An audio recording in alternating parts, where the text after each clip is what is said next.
एक बार एक लड़का शहर के सबसे अमीर परिवार की लड़की को प्रपोज कर देता है, लेकिन उस लड़के के गरीब होने की वजह से वह लड़की उसे बेइज्जत कर देती है और अपने बॉयफ्रेंड से कहकर उस लड़के को पिटवा देती है। लेकिन शायद उस लड़की का इससे भी दिल नहीं भरा था, इसलिए वह लड़की उसे जेल भिजवा देती है।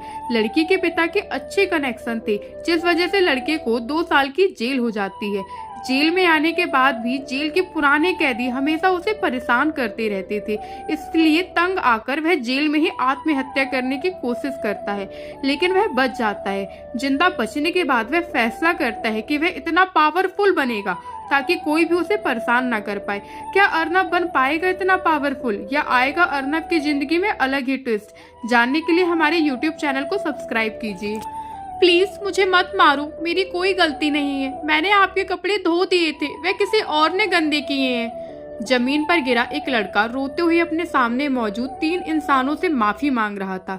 यह लड़का जो जमीन पर गिरा हुआ है, माफी मांग रहा था, यह है हमारी कहानी का मेन हीरो अर्नब सिंह।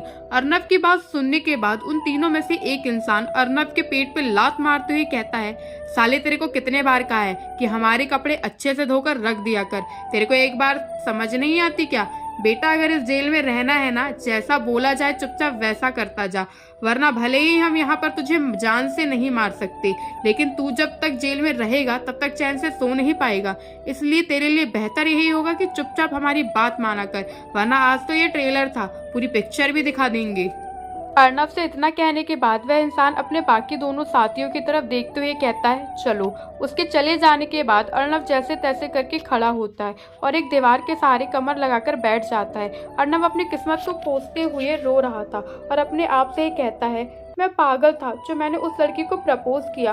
अगर मैं उसे दिन वह गलती नहीं करता तो आज मैं यहाँ ऐसी हालत पे नहीं होता।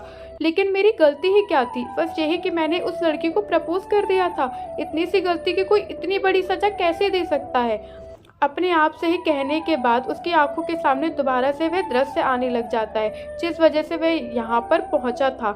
आज अर्नब के स्कूल का आखिरी दिन था। आज उसकी 12वीं की बोर्ड एग्जाम का पेपर था और आज के ही दिन अर्नब का जन्मदिन था। अर्नब 17 साल की उम्र को पार करके 18 वर्ष की हो गया था।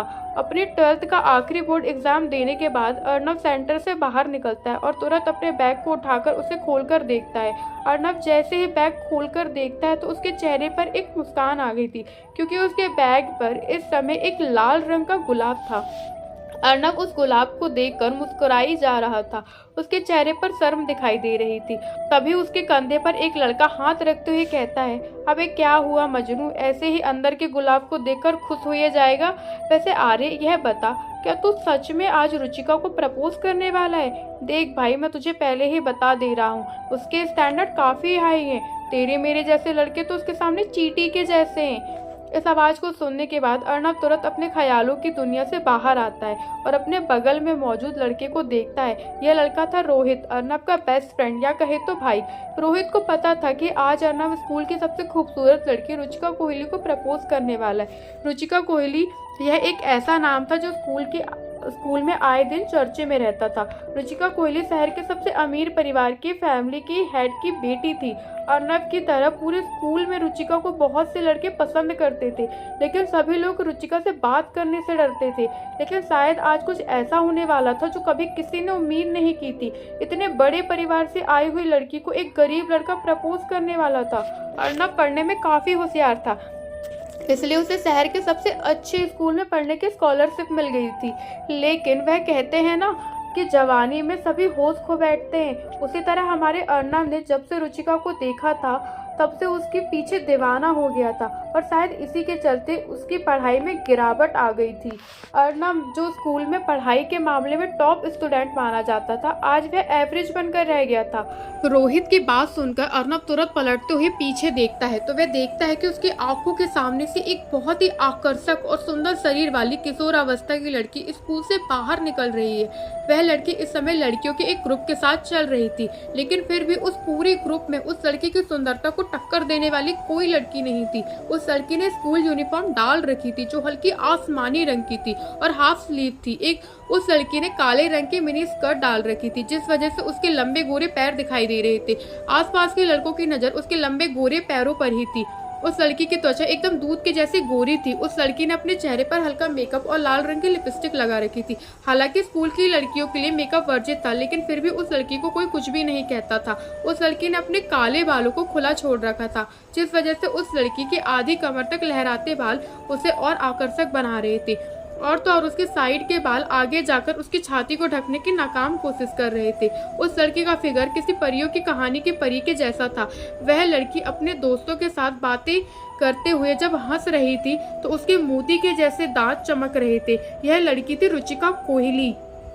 इस लड़की को देखकर अर्नब के दिल की गति एकदम बढ़ गई थी। उसकी सांसें भारी होने लग गई थी। पता नहीं ऐसा क्यों होता था, लेकिन जब भी अर्नब इस लड़की को देखता था तो उसका दिल तेजी से धड़कने लग जाता था। अर्नब जल्दी से अपने होश में आता है और फिर अपने शरीर के अंदर मौजूद सारी हिम्मत को इकट्ठा करके बैग में हाथ डालकर उस गुलाब के फूल को बाहर निकाल लेता है और फिर घबराते कांपते पैरों से उस लड़की के पास जाने लगता है। अर्नब को रुचिका के पास जाता देखकर रोहित मन ही मन कहता है, यह इंसान हो गया प्यार में पागल। इस लड़की के चक्कर में टॉप से एवरेज बन गया। अगर समय रहते इसने अपने आप को नहीं संभाला तो यह इंसान बन जाएगा लूजर। लेकिन फिर भी मैं खुश हूँ, मेरे भाई को आज उसका प्यार मिल जाएगा। रोहित जब तक यह सोच रहा था तब तक अर्नब रुचिका के पास पहुंच गया था। रुचिका को इतने करीब देखकर अर्नब के दिल की गति और तेज हो जाती है, लेकिन फिर भी वह किसी तरह से अपनी सांसों को नियंत्रित करते हुए रुचिका से कहता है, रुचिका रुचिका तुमसे कुछ कहना था। अचानक से अर्नब को अपने सामने आता देखकर रुचिका अपने आईब्रो ऊपर करते हुए अर्नब को ध्यान से देखती है, लेकिन फिर हल्के मजाकिया अंदाज में रुचिका अर्नब से कहती है, ओ तो मिस्टर टॉपर, अर्नब को हमसे बात करनी है। बोलिए, आप क्या कहना चाहते हैं? भले ही रुचिका ने यह बात मजाकिया अंदाज में कही थी, लेकिन उसकी आवाज में एक अलग तरह का घमंड और गुरूर था। रुचिका की बात सुनकर अर्नब एक पल के लिए तो चुप हो जाता है, लेकिन फिर हिम्मत करते हुए अर्नब अपने हाथ में पड़े गुलाब को आगे कर देता है और तुरंत अपनी गर्दन नीचे झुकाते हुए एक घुटने पर बैठ जाता है और अपने शरीर की सारी हिम्मत को इकट्ठा करते हुए रुचिका से कह देता है, रुचिका, आई लाइक यू। वहां पर मौजूद सभी लोग इस दृश्य को देखकर अपनी अपनी जगह पर रुक गए थे। बहुत से लोग तो तुरंत अपना फोन निकालकर इस दृश्य को अपने फोन में कैप्चर करने लग जाते हैं। वही रुचिका ने भी उम्मीद नहीं की थी कि अर्नब कुछ इस तरह की हरकत कर देगा, लेकिन जब अर्नब को काफी देर तक कोई जवाब नहीं मिलता तो वह हिम्मत करते हुए अपनी गर्दन को ऊपर उठाकर देखता है, लेकिन वह जैसे ही रुचिका के चेहरे को देखता है तो उसके चेहरे का रंग उड़ जाता है। इस समय रुचिका के चेहरे पर काफी ज्यादा गुस्सा दिखाई दे रहा था। एक पल बाद रुचिका तुरंत चिल्लाते हुए अर्नब से कहती है, तू, तेरी हिम्मत कैसे हुई मुझे प्रपोज करने की? कभी अपने आप को देखा है तूने कभी ढंग से? मैं रुचिका कोहली हूँ, रुचिका कोहली, कोई ऐसी वैसी लड़की नहीं हूँ। चल ठीक है, तू मुझे प्रपोज कर रहा है तो तू ये बता, तेरे पास 1000 रुपए भी है, जेब में फूटी कौड़ी नहीं, और चले है रुचिका कोहली को प्रपोज करने। कम से कम प्रपोज करने से पहले अपना स्टैंडर्ड और मेरा स्टैंडर्ड तो देख लेते, और अगर तुम्हें प्रपोज करना ही था तो किसी अपने ही जैसी गरीब लड़की को प्रपोज करते, कम से कम तुम्हारे कामयाब होने के चांस तो बढ़ जाते। वैसे मानना पड़ेगा तुम्हें हिम्मत तो बहुत है। अब यहाँ बैठे बैठे मेरी बातें क्या सुन रहे हो? चलो फुटो यहाँ से। अपनी बात कहने के बाद रुचिका तुरंत अर्नब को धक्का देते हुए वहां से चली जाती है। वहां पर बहुत से लोग अर्नब का इस तरह से मजाक उड़ता देख हंस रहे थे और बहुत से लोगों को अर्नब पर तरस आ रहा था। रुचिका के धक्के से अर्नब जमीन पर गिर गया था, लेकिन उस धक्के से ज्यादा रुचिका की बातों ने अर्नब के दिल पर प्रभाव किया था। उसकी बातों की वजह से अर्नब का दिल 100 टुकड़ों में टूट गया था। अर्नब को ऐसा लग रहा था जैसे एक पल में उसकी पूरी जिंदगी उजड़ गई हो। अर्नब अपने मायूस चेहरे के साथ जमीन से खड़ा होता है और फिर जमीन पर गिरे हुए गुलाब को देखता है। उस गुलाब को देखकर अर्नब की आंखों से आंसू आ जाते हैं। वह अपना बैग उठाकर बदहवास से वहां से चल पड़ता है। अर्नब को वहां से जाता देखकर रोहित भी तुरंत उसके पीछे दौड़ता है और उसे रोकने के लिए पीछे से चिल्लाता भी है, लेकिन ऐसा लग रहा था जैसे अर्नब को रोहित की बात सुनाई ही नहीं दे रही। अर्नब की आंखों से लगातार आंसू बहे जा रहे थे। वह बदहोशी में बस चला जा रहा था, लेकिन अर्नब को इस बात का बिल्कुल भी अंदाजा नहीं था कि एक 10-15 लड़कों का ग्रुप काफी देर से उसका पीछा कर रहा है। अर्नब जैसे ही ऐसी जगह पर पहुंचता है जहां पर लोगों की भीड़ बहुत कम होती है तो वह 10-15 लड़के तुरंत अर्नब के चारों तरफ से घेर लेते हैं। अर्नब को जैसे ही इस बात का अंदाजा होता है तो वह तुरंत उन लड़कों की तरफ देखता है और घबराई हुई आवाज से पूछता है, भाई आखिर तुम हो कौन और मुझसे क्या चाहते हो? तभी उसमें से एक भयानक चेहरे वाला लड़का सामने आता है और अर्नब के चेहरे पर अपना हाथ रखते हुए कहता है, अरे बच्चे को डर लग रहा है, लगना भी चाहिए। इतना कहने के तुरंत बाद उस लड़के के हाव भाव बदल जाते हैं। वह अपने दांत पीसता है और तुरंत अर्नब की कॉलर पकड़ते हुए गुस्से में कहता है, साले बड़ा आशिक बन रहा था, अब कहाँ गया तेरा आशिक बना। वह लड़का अर्नब से आगे कुछ कह पाता तभी उसे पीछे से एक घमंड भरी आवाज सुनाई देती है, अबे छोड़ दे बच्चे को, डरा कर ही जान से मार डालेगा क्या, चल अब साइड हो, जरा मैं भी तो देखूं मेरी आइटम को प्रपोज करने वाला दिखता कैसा है। उस आवाज को सुनने के तुरंत बाद सभी लड़के साइड हट जाते हैं, यहाँ तक कि अर्नब के कॉलर को पकड़े हुए लड़का भी हट जाता है। तभी अर्नब देखता है कि उन सभी लड़कों के पीछे से एक लड़का अपने बाहों में एक लड़की को लिए उसी की तरफ आ रहा था। उस लड़के ने स्कूल ड्रेसें पहन रखी थी और लड़का देखने में काफी हट्टा कट्टा लग रहा था, लेकिन उस लड़के के गले में गोल्ड चेन, हाथों में ब्रेसलेट, उंगलियों में अंगूठियां थी और तो उस लड़के के पूरे बाएं हाथ पर टैटू बने थे। उस लड़के ने अपने होठों पर एक सिगरेट दबा रखी थी और उसके लंबे बाल माथे पर गिरे हुए थे। वह लड़का देखने में एकदम गुंडे मवालियों के जैसे लग रहा था। उस लड़के ने अपने शर्ट के ऊपर के 2 बटन खोल रखे थे। अर्नब अब ध्यान से देखता है कि उसे घेरने वाले लड़के ने भी स्कूल ड्रेस ही पहन रखी है, लेकिन अर्नब जैसे उस लड़के के बाहों में उस लड़की को देखता है तो उसके पैरों तले जमीन खिसक जाती है। उसकी आंखें हैरानी में से बड़ी हो जाती है। अर्नब के गले से एक शब्द भी नहीं निकल रहा था क्योंकि उसको शौक लग जाता है क्योंकि उस लड़के के बाहों में रुचिका कोहली थी और रुचिका को देखकर साफ पता चल रहा था कि उसे उस लड़के के साथ रहने में कोई दिक्कत नहीं हो रही। रुचिका को अब इस लड़के के साथ देखकर अर्नब पूरी तरह से टूट गया था। वो लड़का देखने में एकदम गुंडे मवालियों के जैसे लग रहा था। उस लड़के ने अपने शर्ट के ऊपर 2 बटन खोल रखे थे। अर्नब अब ध्यान से देखता है कि उसे घेरने वाले लड़कों ने भी स्कूल ड्रेस पहन रखी है, लेकिन अर्नब जैसे उस लड़के के बाहों में उस लड़की को देखता है तो उसके पैरों के तले जमीन खिसक जाती है। उसकी आंखें हैरानी में बड़ी हो गई थी। अर्नब के गले से एक शब्द भी नहीं निकल रहा था क्योंकि उसे शौक ही इतना बड़ा लगा था। उस लड़के के बाहों में रुचिका कोहली थी और रुचिका को देखकर साफ पता चल रहा था कि उसे उस लड़के के साथ रहने में कोई दिक्कत नहीं हो रही। रुचिका को अब इस लड़के के साथ देखकर अर्नब पूरी तरह से टूट गया था। अर्नब को विश्वास नहीं हो रहा था स्कूल में लड़कों से इतना दूर रहने वाली रुचिका इस समय एक लड़के के साथ इस तरह से चिपक कर खड़ी होगी। रुचिका इस समय जिस लड़के के साथ खड़ी थी वह लड़का भी शहर के जाने माने बिजनेसमैन गजेंद्र गोस्वामी का इकलौता बेटा निखिल गोस्वामी था। बिजनेस वर्ल्ड में काम करने वाले लगभग सभी लोगों को पता था कि गजेंद्र गोस्वामी बिजनेसमैन के साथ एक गुंडा भी था और शायद उसी के रास्ते पर चलते हुए निखिल गोस्वामी भी उसी के जैसे बन रहा था, क्योंकि निखिल गोस्वामी भी दिखने में किसी भी तरह से गुंडे से कम नहीं लग रहा था। निखिल गोस्वामी अर्नब की तरफ देखते हुए कहता है, ए चपड़गंजू, जिंदगी से रिश्ता अच्छा चल नहीं रहा है क्या तेरा? जो मेरी आइटम को प्रपोज करने चला है तू, इसकी सजा तो अब तुझे मिलकर रहेगी। अर्नब से इतना कहने के बाद निखिल गोस्वामी अपने बगल में खड़े एक लड़के की तरफ देखते हुए कहता है, ए मोंटी, चल तबीयत से चाय पानी पिला भाई को, खातिरदारी में कोई कसर नहीं रहनी चाहिए। यह सब कहते हुए निखिल गोस्वामी के चेहरे पर एक अजीब सी मुस्कान थी। वहीं निखिल गोस्वामी की बात सुनकर उसके बगल में खड़ा मोंटी अपने शरीर को फ्रेश करने लग जाता है और फिर अपने बाकी के साथियों की तरफ देखते हुए कहता है, चलो वे भाई को अच्छे से खर्चा पानी देते हैं। उसकी बात सुनकर वहां पर मौजूद सभी लड़के अपनी गर्दन हिला देते और अपने चेहरे पर एक शैतानी मुस्कान लिए अर्नब के पास आ जाते। अर्नब को अच्छे से पता था कि अब उसके साथ क्या होने वाला है, इसलिए वह तुरंत ही निखिल गोस्वामी से कहता है, भाई मुझे माफ कर दो, मुझे नहीं पता था कि रुचिका आपकी गर्लफ्रेंड है। अगर मुझे पता होता तो मैं ऐसी गलती कभी नहीं करता। भाई बस मुझे एक आखिरी बार माफ कर दो, मैं आगे से कभी भी रुचिका के सामने नहीं आऊंगा। भाई प्लीज बस मुझे एक आखिरी बार माफ कर दो, आप जो बोलोगे मैं वह करने को तैयार हूँ। अर्नब की बात सुनने के बाद निखिल गोस्वामी के चेहरे पर एक शैतानी मुस्कान आ जाती है। वह रुचिका कोहली को अपने और करीब खींच लेता है। इसके बाद निखिल गोस्वामी रुचिका की कमर पर अजीब तरह से हाथ फेरते हुए कहता है, बेबी मुझे लगता है आज हम यहाँ पर अच्छे से समय नहीं बिता पाएंगे। यहाँ पर काफी शोर हो रहा है, तो क्यों ना आज हम किसी होटल में चलें? तुम्हारा क्या ख्याल है? रुचिका भी कोई छोटी बच्ची नहीं थी, वह भी निखिल गोस्वामी की बातों के पीछे छिपे मतलब को अच्छे से समझ पा रही थी। इसलिए रुचिका पहले तो एक झलक अर्नब को देखती है और फिर निखिल गोस्वामी की तरफ देखते हुए कहती है, ठीक है बेबी, आज हम होटल चलेंगे, लेकिन हमारे होटल जाने से पहले किसी और को हमें कहीं और भेज देना चाहिए। यह सब कहते हुए रुचिका के चेहरे पर एक शैतानी मुस्कान थी। वही अब क्या था? रुचिका की बात सुनकर निखिल गोस्वामी तुरंत रुचिका को कमर से छोड़ देता है और अर्नब के पास आ जाता है और उसके चेहरे को पकड़ते हुए निखिल गोस्वामी उसे कहता है, बेटा छोड़ तो मैं देता तुझे, लेकिन क्या करूँ, तूने मेरी आइटम पर नजर डाल दी। ऐसा सूखा सूखा तो जाने नहीं दे सकता मैं तुझे, इसलिए थोड़ा तो दर्द सहना पड़ेगा तुझे।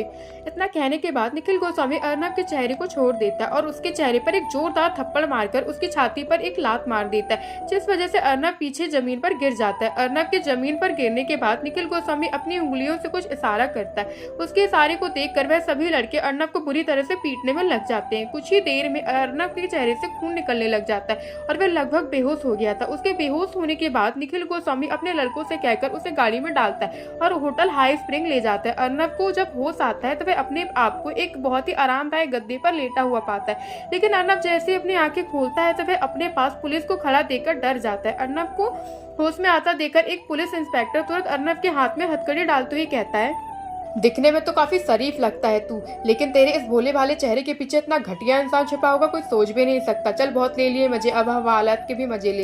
इतना कहने के तुरंत बाद पुलिस इंस्पेक्टर उसे धक्का मारते हुए कमरे से बाहर निकाल देते हैं। अर्नब अपनी सफाई के लिए कुछ बोलना तो चाहता था, लेकिन डर के मारे उसके मुंह से कुछ भी नहीं निकल रहा था। वह यह पूछना तो चाहता था कि उसे गिरफ्तार क्यों किया जा रहा है, लेकिन शायद उसके अंदर इतनी हिम्मत नहीं थी। इंस्पेक्टर के पीछे खड़ा एक कांस्टेबल तुरंत अर्नब को पकड़कर कमरे से बाहर निकालता है। अर्नब के कमरे से बाहर जाने के बाद कमरे के अंदर एक 40-45 वर्षीय इंसान आता है जिसने ग्रे कलर का बिजनेस सूट डाल रखा था। वह इंसान सीधा इंस्पेक्टर के पास जाता है। इंस्पेक्टर जैसे ही इस इंसान को देखता है तो वह तुरंत अपना सिर झुकाते हुए कहता है, सर आपने जैसा कहा था हमने बिल्कुल वैसा ही किया, आप चिंता मत कीजिए। यह लड़के को हम कम से कम 2 साल के लिए तो मैं बाहर ही नहीं आने दूंगा। यह इंस्पेक्टर जिस इंसान के सामने इतनी इज्जत के साथ बात कर रहा था, यह इंसान और कोई नहीं बल्कि कोहली परिवार का फैमिली हेड अजीत कोहली था। वही इंस्पेक्टर की बात सुनने के बाद अजीत कोहली कहता है, देख इंस्पेक्टर, मुझे नहीं पता तू कैसे क्या करेगा। इस लड़के ने मेरी लड़की को सभी के सामने प्रपोज करने की हिम्मत की है। इसकी तो मैं जिंदगी बर्बाद करके रख दूंगा, लेकिन शुरुआत होगी उसकी जेल से। मेरी बेटी ने आज तक मुझे जो कुछ भी कहा मैंने उसे वह दिया। इस बात का फैसला भी अब वही करेगी। इस लड़के का आखिर करना क्या है। इंस्पेक्टर से इतना कहने के बाद अजीत कोहली दरवाजे की तरफ देखते हुए कहता है, अंदर आओ।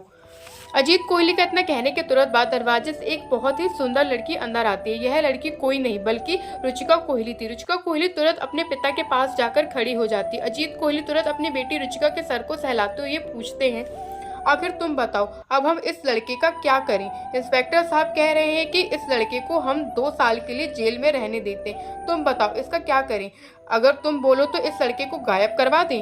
अपने पिता की बात सुनने के बाद रुचिका थोड़ी डर गई थी। हालांकि भले ही वह घमंडी लड़की थी, लेकिन उसे बात बात पर लोगों को जान से मार देना बिल्कुल पसंद नहीं था। और वैसे भी उसे पता था कि अर्नब ने इतनी बड़ी कोई गलती नहीं की जो उसे जान से मार दिया जाए। उसने तो अर्नब को बस इसलिए पिटवाया था ताकि वह अपना ईगो सेटिस्फाई कर सके। अब वह बिल्कुल संतुष्ट थी, इसलिए वह अपने पिता की तरफ देखते हुए कहती है, डैड वैसे तो उस लड़के की इतनी बड़ी कोई गलती नहीं थी, लेकिन फिर भी मैं भी निखिल से कहकर उसे अच्छे से पिटवाया। और वैसे भी अगर 2 साल के लिए जेल में रहेगा तो उसके लिए ही बेहतर रहेगा। अगर वह 2 साल के बाद बाहर आकर कुछ तमाशा भी करता है तो हम बाद में उसे देख सकते हैं। मेरे हिसाब से 2 साल के लिए जेल की सजा ही उसके लिए ठीक है। अपनी बेटी की बात सुनने के बाद अजीत कोहली भी अपनी गर्दन हिलाते हैं और फिर इंस्पेक्टर की तरफ देखते हुए कहते हैं, सुन लिया ना मेरी बेटी ने क्या कहा है, अब काम पर लग जाओ। इतना कहने के बाद अजीत कोहली रुचिका को लेकर वहां से निकल जाता है। वहीं अजीत कोहली के जाने के बाद इंस्पेक्टर अपने माथे से पसीना पोंछता है और फिर अपने आप ही बुदबुदाते हुए कहता है, कितनी बेरहम लड़की, बिल्कुल अपने बाप पर गई है। उस बेचारे लड़के ने इसे प्रपोज क्या कर दिया, उसने तो उसे 2 साल के लिए जेल ही भिजवा दिए। बेचारे उस लड़की की फूटी किस्मत, इस लड़की को छोड़कर किसी और लड़की को प्रपोज कर देता तो कम से कम उसके ये हालात तो नहीं बनते।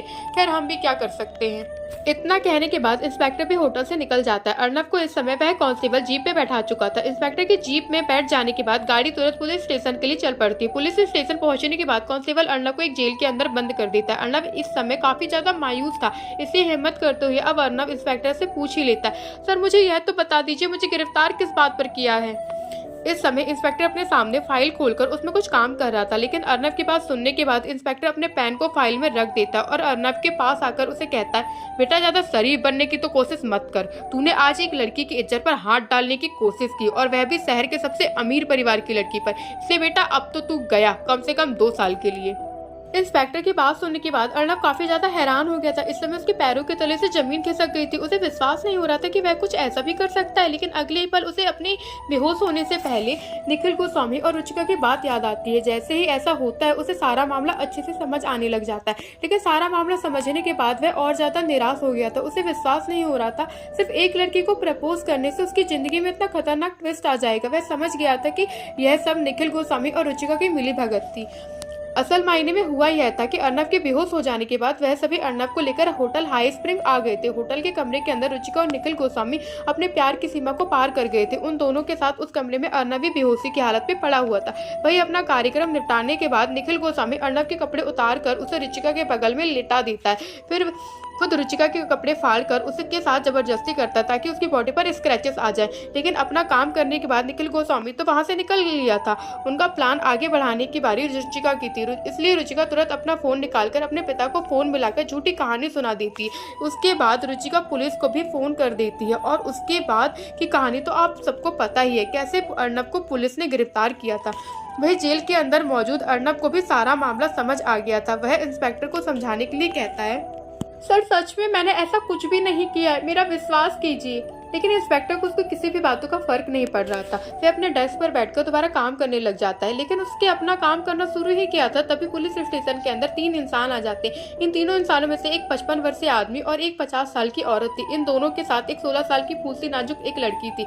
वह तीनों जैसे ही पुलिस स्टेशन के अंदर आते हैं उनकी नजर सीधा लॉकअप के पीछे मौजूद लड़के पर पड़ती है। यह तीनों सभी को नजरअंदाज करते हुए तुरंत उस लड़के के पास जाते हैं। वह लड़का कोई और नहीं बल्कि अर्नव था। अर्नव जैसे ही उन तीनों को देखता है, अब तक वह अपने आप को संभाले हुए अर्नव पूरी तरह से टूट जाता है। उसकी आंखों से आंसू बहने लग जाते हैं। यह तीनों अर्नव के मम्मी पापा और उसकी छोटी बहन थी। अर्नव की मम्मी उसके गाल पर हाथ रखते हुए उससे पूछती हैं, बेटा आखिर यह कैसे हुआ, तू यहाँ कैसे फंस गया। अपनी माँ की बात सुनने के बाद अर्नव अपनी गर्दन नीचे कर लेता। उसकी आंखों से लगातार आंसू बहे जा रहे थे। फिर वह कोशिश करते हुए अपनी माँ को कहता है, मम्मी मुझे फंसाया जा रहा है और शायद अब कुछ नहीं होगा क्योंकि हमारे खिलाफ शहर का सबसे अमीर परिवार खड़ा है। अपने बेटे की बात सुनकर मीणा की भी आंखों में पानी आ जाता है। लेकिन वही उसके पिता जगदीश उसको डांटते हुए कहते हैं, मैंने तुझसे पहले कहा था इस लड़कीबाजी से दूर रह, लेकिन नहीं, मेरी तो कभी सुनी नहीं है तुझे। अब फंस गया ना जेल में। खैर तू चिंता मत कर, अभी तेरा बाप जिंदा है। भले ही हमारे खिलाफ शहर का सबसे अमीर परिवार खड़ा, लेकिन मैं एक अच्छा वकील करके तुझे छुड़ाने की कोशिश करता हूँ, लेकिन यहाँ पर अपना ख्याल रखना। इतना कहने के बाद अर्नव के पिता जगदीश वहां से निकल जाते। भले उन्होंने अर्नव को डांटा हो, लेकिन वह था तो उनका बेटा है, इसलिए अपने बेटे की ऐसी हालत को देखकर वह खुद भी भावुक हो गए थे। उनकी आंखों से आंसू आ गए थे, लेकिन वह सभी के सामने ऐसे रो नहीं सकते थे, इसलिए पुलिस स्टेशन के बाहर निकल गए थे। अपने पिता के जाने के बाद अर्नव अपनी गर्दन नीचे झुका लेता है, लेकिन उसकी माता मीणा और उसकी छोटी बहन सलोनी उससे सारी कहानी सुनती है। इंस्पेक्टर भी अब इनके फैमिली ड्रामा को देखकर पक गया था, इसलिए वह कांस्टेबल से कहकर मीणा और सलोनी को बाहर करवा देता है। उनके जाने के बाद इंस्पेक्टर अपने कांस्टेबल की तरफ देखते हुए कहता है, लेके चल इसको इंटेरोगेशन रूम में, वहां पर जाने के बाद देखता हूँ आखिर ये कैसे झूठ बोलता है।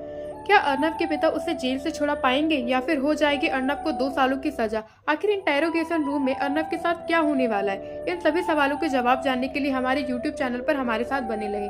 अगर आपको यह कहानी पसंद आई हो तो लाइक और कमेंट करें। वो लड़का देखने में एकदम गुंडे मवालियों के जैसे लग रहा था। उस लड़के ने अपने शर्ट के ऊपर 2 बटन खोल रखे थे। अर्नव अब ध्यान से देखता है कि उसे घेरने वाले लड़कों ने भी स्कूल ड्रेस पहन रखी है। लेकिन अर्नव जैसे उस लड़के के बाहों में उस लड़की को देखता है तो उसके पैरों के तले जमीन खिसक जाती। उसकी आंखें हैरानी में बड़ी हो गई थी। अर्नव के गले से एक शब्द भी नहीं निकल रहा था क्योंकि उसे शॉक ही इतना बड़ा लगा था। उस लड़के के बाहों में रुचिका कोहली थी और रुचिका को देखकर साफ पता चल रहा था कि उसे उस लड़के के साथ रहने में कोई दिक्कत नहीं हो रही। रुचिका को अब इस लड़के के साथ देखकर अर्नव पूरी तरह से टूट गया था। अर्नव को विश्वास नहीं हो रहा था स्कूल में लड़कों से इतना दूर रहने वाली रुचिका इस समय एक लड़के के साथ इस तरह से चिपक कर खड़ी होगी। रुचिका इस समय जिस लड़के के साथ खड़ी थी वह लड़का भी शहर के जाने माने बिजनेसमैन गजेंद्र गोस्वामी का इकलौता बेटा निखिल गोस्वामी था।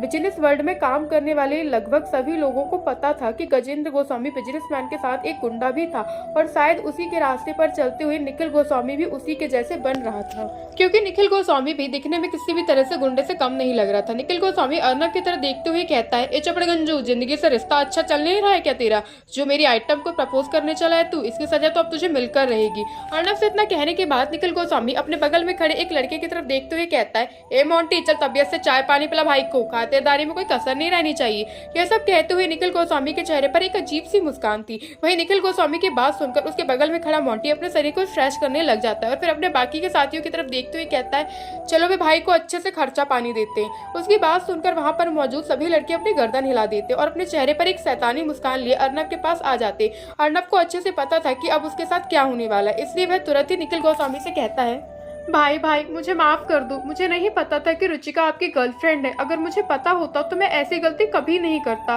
भाई बस मुझे एक आखिरी बार माफ कर दो, मैं आगे से कभी भी रुचिका के सामने नहीं आऊंगा। भाई प्लीज बस मुझे एक आखिरी बार माफ कर दो, आप जो बोलोगे मैं वह करने को तैयार हूँ। अर्नब की बात सुनने के बाद निखिल गोस्वामी के चेहरे पर एक शैतानी मुस्कान आ जाती है। वह रुचिका कोहली को अपने और करीब खींच लेता है। इसके बाद निखिल गोस्वामी रुचिका की कमर पर अजीब तरह से हाथ फेरते हुए कहता है, बेबी मुझे लगता है आज हम यहाँ पर अच्छे से समय नहीं बिता पाएंगे। यहाँ पर काफी शोर हो रहा है, तो क्यों ना आज हम किसी होटल में चलें, तुम्हारा क्या ख्याल है। रुचिका भी कोई छोटी बच्ची नहीं थी, वह भी निखिल गोस्वामी की बातों के पीछे छिपे मतलब को अच्छे से समझ पा रही थी। इसलिए रुचिका पहले तो एक झलक अर्नब को देखती है और फिर निखिल गोस्वामी की तरफ देखते हुए कहती है, ठीक है बेबी आज हम होटल चलेंगे, लेकिन हमारे होटल जाने से पहले किसी और को हमें कहीं और भेज देना चाहिए।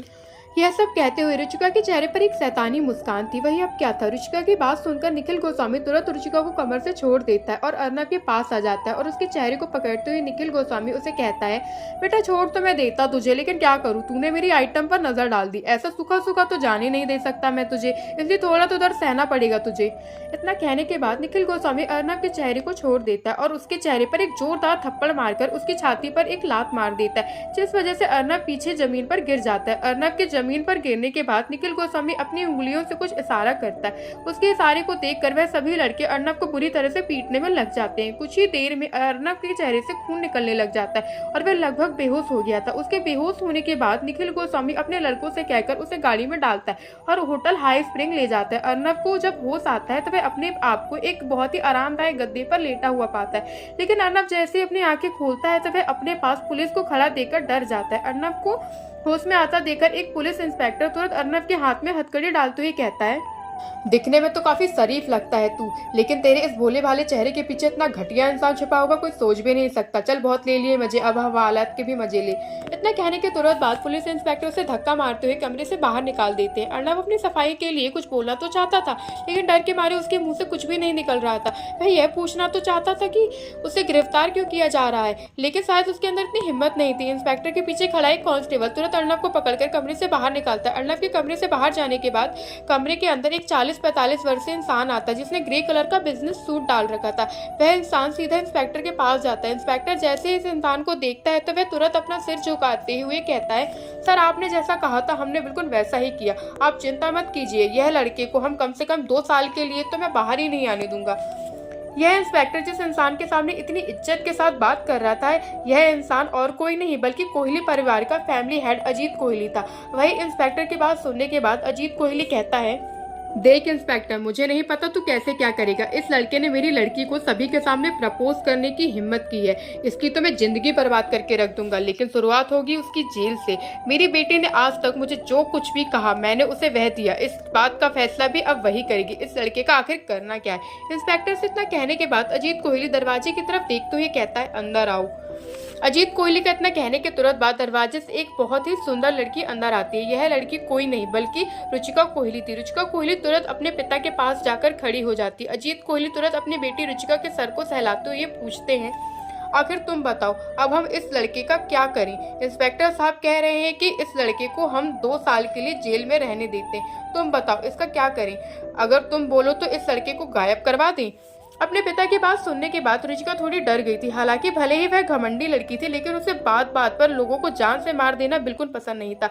और वैसे भी उसे पता था कि अर्नब ने इतनी बड़ी कोई गलती नहीं की जो उसे जान से मार दिया जाए। उसने तो अर्नब को बस इसलिए पिटवाया था ताकि वह अपना ईगो सेटिस्फाई कर सके। अब वह बिल्कुल संतुष्ट थी, इसलिए वह अपने पिता की तरफ देखते हुए कहती है, डैड वैसे तो उस लड़के की इतनी बड़ी कोई गलती नहीं थी, लेकिन फिर भी मैं भी निखिल से कहकर उसे अच्छे से पिटवाया। और वैसे भी अगर 2 साल के लिए जेल में रहेगा तो उसके लिए ही बेहतर रहेगा। अगर वह 2 साल के बाद बाहर आकर कुछ तमाशा भी करता है तो हम बाद में उसे देख सकते हैं। मेरे हिसाब से 2 साल के लिए जेल की सजा ही उसके लिए ठीक है। अपनी बेटी की बात सुनने के बाद अजीत कोहली भी अपनी गर्दन हिलाते हैं और फिर इंस्पेक्टर की तरफ देखते हुए कहते हैं, सुन लिया ना मेरी बेटी ने क्या कहा है, अब काम पर लग जाओ। इतना कहने के बाद अजीत कोहली रुचिका को लेकर वहां से निकल जाता है। वहीं अजीत कोहली के जाने के बाद इंस्पेक्टर अपने माथे से पसीना पोंछता है और फिर अपने आप ही बुदबुदाते हुए कहता है, कितनी बेरहम लड़की, बिल्कुल अपने बाप पर गई है। उस बेचारे लड़के ने इसे प्रपोज क्या कर दिया, उसने तो उसे 2 साल के लिए जेल ही भिजवा दिया। बेचारे उस लड़की की फूटी किस्मत, इस लड़की को छोड़कर किसी और लड़की को प्रपोज कर देता तो कम से कम उसके ये हालात तो नहीं बनते। खैर हम भी क्या कर सकते हैं। इतना कहने के बाद इंस्पेक्टर भी होटल से निकल जाता है। अर्नब को इस समय वह कांस्टेबल जीप में बैठा चुका था। इंस्पेक्टर की जीप में बैठ जाने के बाद गाड़ी तुरंत पुलिस स्टेशन के लिए चल पड़ती है। पुलिस स्टेशन पहुंचने के बाद कांस्टेबल अर्नब को एक जेल के अंदर बंद कर देता है। अर्नब इस समय काफी ज्यादा मायूस था, इसे हिम्मत करते हुए अब अर्नब इंस्पेक्टर से पूछ ही लेता है, सर मुझे यह तो बता दीजिए, मुझे गिरफ्तार किस बात पर किया है।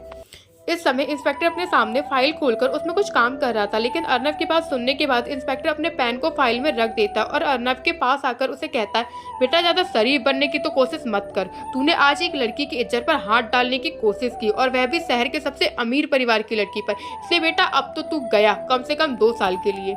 इंस्पेक्टर की बात सुनने के बाद अर्नब काफी ज्यादा हैरान हो गया था। इस समय उसके पैरों के तले से जमीन खिसक गई थी। उसे विश्वास नहीं हो रहा था कि वह कुछ ऐसा भी कर सकता है, लेकिन अगले पल उसे अपनी बेहोश होने से पहले निखिल गोस्वामी और रुचिका की बात याद आती है। जैसे ही ऐसा होता है उसे सारा मामला अच्छे से समझ आने लग जाता है, लेकिन सारा मामला समझने के बाद वह और ज्यादा निराश हो गया था। उसे विश्वास नहीं हो रहा था सिर्फ एक लड़की को प्रपोज करने से उसकी जिंदगी में इतना खतरनाक ट्विस्ट आ जाएगा। वह समझ गया था कि यह सब निखिल गोस्वामी और रुचिका की मिली भगत थी।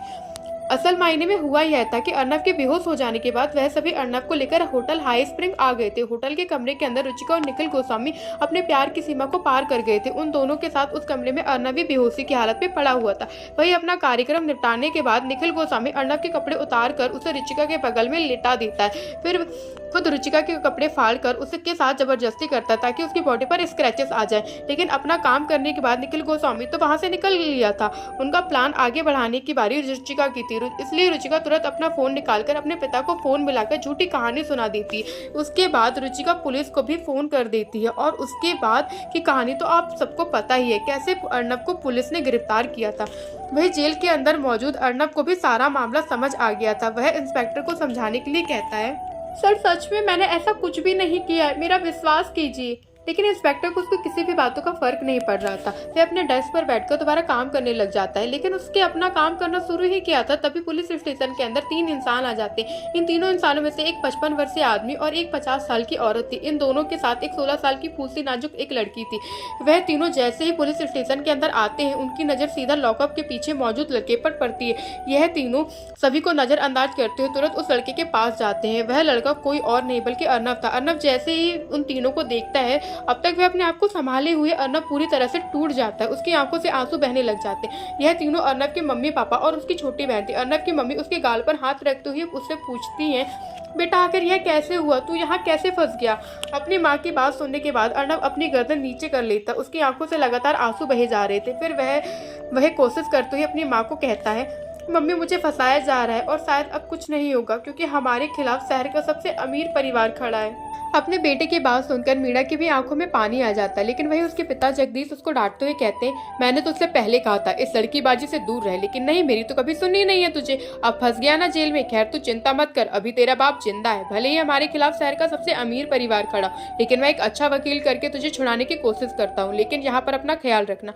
इतना कहने के बाद अर्नब के पिता जगदीश वहाँ से निकल जाते हैं। भले उन्होंने अर्नब को डांटा हो, लेकिन वह था तो उनका बेटा है, इसलिए अपने बेटे की ऐसी हालत को देखकर वह खुद भी भावुक हो गए थे। उनकी आंखों से आंसू आ गए थे, लेकिन वह सभी के सामने ऐसे रो नहीं सकते थे, इसलिए पुलिस स्टेशन के बाहर निकल गए थे। अपने पिता के जाने के बाद अर्नब अपनी गर्दन नीचे झुका लेता है, लेकिन उसकी माता मीणा और उसकी छोटी बहन सलोनी उससे सारी कहानी सुनती है। इंस्पेक्टर भी अब इनके फैमिली ड्रामा को देखकर पक गया था, इसलिए वह कांस्टेबल से कहकर मीणा और सलोनी को बाहर करवा देता है। उनके जाने के बाद इंस्पेक्टर अपने कांस्टेबल की तरफ देखते हुए कहता है, लेके चल इसको इंटेरोगेशन रूम में, वहां पर जाने के बाद देखता हूँ आखिर ये कैसे झूठ बोलता है। क्या अर्नब के पिता उसे जेल से छुड़ा पाएंगे या फिर हो जाएगी अर्नब को 2 सालों की सजा। आखिर इंटेरोगेशन रूम में अर्नब के साथ क्या होने वाला है, इन सभी सवालों के जवाब जानने के लिए हमारे YouTube चैनल पर हमारे साथ बने रहिए। अगर आपको यह कहानी पसंद आई हो तो लाइक और कमेंट करें। अपनी बात कहने के बाद अर्नब के पिता जगदीश वहाँ से निकल जाते। भले उन्होंने अर्नब को डांटा हो, लेकिन वह था तो उनका बेटा है, इससे वह अपने बेटे की ऐसी हालत को देखकर खुद भी भावुक हो गए थे। उनकी आंखों से आंसू आ गए थे, लेकिन वह सभी के सामने ऐसे रो नहीं सकते थे, इसलिए पुलिस स्टेशन के बाहर निकल गए थे। अपने पिता मीरा के जाने के बाद अर्नव अपनी गर्दन नीचे झुका लेता है, लेकिन उसकी माँ मीरा और उसकी छोटी बहन सलोनी उसे सारी कहानी सुनती है। इंस्पेक्टर भी अब इनकी फैमिली ड्रामा को देखकर पक गया था, इसलिए वह कांस्टेबल से कहकर मीरा और सलोनी को भी बाहर करवा देता है। उनके जाने के बाद इंस्पेक्टर अपने कांस्टेबल की तरफ देखते हुए कहता है, लेकर चल इसको इंटेरोगेशन रूम में, वहां पर जाने के बाद देखता हूँ आखिर ये कैसे झूठ बोलता है। बच्ची, अब तू मुझे यह बता, तूने उस लड़की के साथ ऐसा क्यों किया? इंस्पेक्टर की बात सुनने के बाद अर्नव डरते हुए कहता है, देखिए सर, मैंने उस लड़की के साथ कुछ भी नहीं किया, बल्कि मुझे फंसाया जा रहा है। अर्नव की बात सुनकर वह इंस्पेक्टर टेबल के ऊपर एक जोरदार हाथ मारते हुए कहता है, चुप, एकदम चुप, जो पूछा जाए सिर्फ वही बताओ, ज्यादा बकवास करने की जरूरत नहीं। इतना कहने के बाद इंस्पेक्टर अर्नव से और भी बहुत से सवाल पूछने लग जाता है। जब इंस्पेक्टर को अर्नव से किसी भी सवाल का जवाब ठीक से नहीं लगता, अर्नव को एक कुर्सी पर बैठा दिया जाता है। कुर्सी पर बैठाने के बाद अर्नव की आंखों पर लगी पट्टी खोल देते हैं। अर्नव देखता है कि वह इस समय एक अंधेरे से भरे कमरे में बैठा हुआ है। उसके सामने एक बड़ी सी मेज रखी हुई है। उस मेज के ऊपर एक होल्डर में बल्ब लगा हुआ है। उस बल्ब से सिर्फ टेबल के ऊपर ही रोशनी हो रही थी। वह इंस्पेक्टर इस समय अर्नव के सामने टेबल की दूसरी तरफ कुर्सी पर आराम से बैठा हुआ था। अर्नव की आंखों से पट्टी हटने के बाद वह इंस्पेक्टर अर्नव से सख्त लहजे से पूछता है, बच्चे, अब तू मुझे यह बता, तूने उस लड़की के साथ ऐसा क्यों किया? इंस्पेक्टर की बात सुनने के बाद अर्नव डरते हुए कहता है, देखिए सर, मैंने उस लड़की के साथ कुछ भी नहीं किया, बल्कि मुझे फंसाया जा रहा है। अर्नव की बात सुनकर वह इंस्पेक्टर टेबल के ऊपर एक जोरदार हाथ मारते हुए कहता है, चुप, एकदम चुप, जो पूछा जाए सिर्फ वही बताओ, ज्यादा बकवास करने की जरूरत नहीं है। इतना कहने के बाद इंस्पेक्टर अर्नव से और भी बहुत से सवाल पूछने लग जाता है। जब इंस्पेक्टर को अर्नव से किसी भी सवाल का जवाब ठीक नहीं लगता तो इंस्पेक्टर को गुस्सा आने लग जाता है। एक कांस्टेबल से कहकर इंटेरोगेशन रूम का कैमरा बंद करवा देते।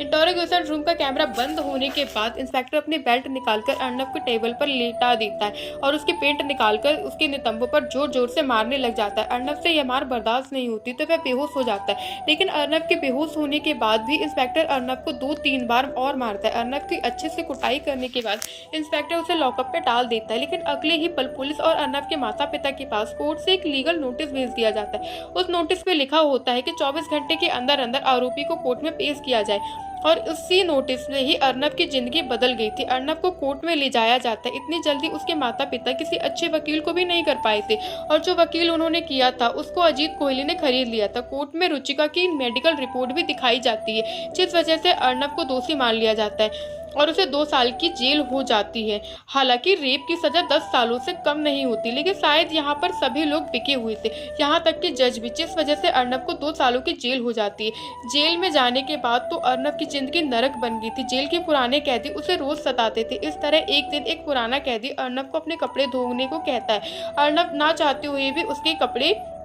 धो देता है, लेकिन उसे कैदी का एक साथी अर्नव को परेशान करने के लिए उस कैदी के कपड़े दोबारा गंदा कर देता है। हालांकि ये करतूत उन सभी की मिली भगत थी। इसी वजह से अर्नव इस समय एक दीवार के सहारे लिए ससक कर रो रहा था, लेकिन वहाँ कि कैदी अर्नव को रोता हुआ देखकर भी उसे ऐसे नजरअंदाज करते जैसे वहां पर वह है ही नहीं।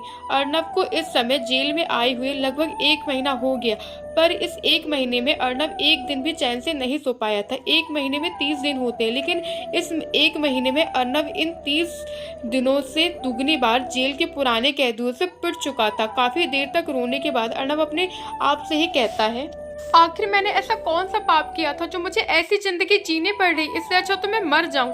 इतना क्या अर्नव अपनी जगह से खड़ा होता है। काफी देर तक इधर उधर घूमने के बाद अर्नव एक नुकीली लोहे की जर लगी हुई लंबी पत्ती उसे दिखाई देती। हालांकि इस समय उस लोहे की पत्ती को पकड़े हुए अर्नव के हाथ कांप रहे थे, लेकिन शायद अब वह जिंदगी में बहुत दुखी हो चुका था, इसलिए वह अपनी आंखें बंद करता है और उस पत्ती को अपनी गर्दन पर रख लेता है। भले उस पत्ती पर इस समय जंग लग चुका हो, लेकिन वह थी काफी नुकीली, जिस वजह से अर्नव की गर्दन से खून निकलने लग गया था।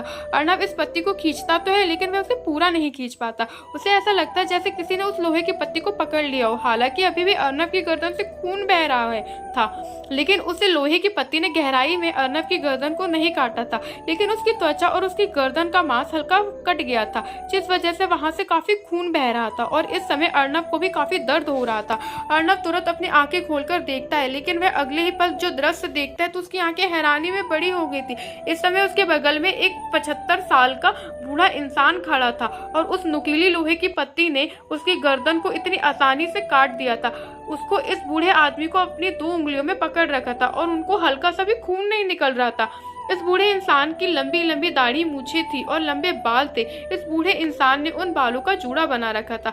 वह बूढ़ा इंसान अर्नब की तरफ देखते हुए अपनी कर्कश आवाज में कहता है, आखिर क्या हुआ? क्यों अपना जीवन बर्बाद कर रहे हो? क्या तुम्हें लगता है कि जीवन मिलना इतना ही आसान होता है जितना उसे खत्म करना? बच्चे, मुझे नहीं पता आखिर तुम यह फैसला क्यों ले रहे हो, लेकिन तुम्हारा यह फैसला तुम्हारी जिंदगी का सबसे गलत फैसला है। क्या तुमने कभी सोचा है अगर तुम मर गए तो तुम्हारे अपनों का क्या होगा? सभी को जीवन किसी न किसी कार्य को करने के लिए मिलता है। इस संसार में हर एक प्राणी को अपना कर्तव्य पूरा करना पड़ता है, बस हमें अपने उस कर्तव्य को पहचानना पड़ता है। वैसे बच्चे, तुम्हें इतना ज्ञान देने के लिए मैं माफी चाहता हूँ, लेकिन क्या तुम मुझे बता सकते हो तुम आत्महत्या क्यों करना चाहते थे? इतने दिनों बाद आज अर्नब को ऐसा लग रहा था जैसे कोई उसकी बात सुनने वाला है। इसके बाद अर्नब उस बूढ़े इंसान को अपनी शुरू से लेकर आखिरी तक की सारी कहानी सुना देता है। अर्नब की बात सुनने के बाद वह बूढ़ा इंसान अर्नब की तरफ देखते हुए कहता है, अच्छा तो यह बात है। वैसे क्या तुम मुझे बता सकते हो इस सिचुएशन में गलती किसकी है, तुम्हारी या उसकी? उस बूढ़े इंसान के इस अजीब तरह के सवाल को सुनकर अर्नब उसे अजीब तरह से देखने लगता है, लेकिन फिर भी अर्नब उसे बताते हुए कहता है, शायद मैं अपनी इस हालत का जिम्मेदार खुद हूँ। मैं अगर उस लड़की को प्रपोज नहीं करता तो मेरे साथ ऐसा कुछ भी नहीं होता, लेकिन मुझे यहाँ तक भेजने वाली वह लड़की है, इसलिए मेरी हालत की जिम्मेदार वह लड़की भी है।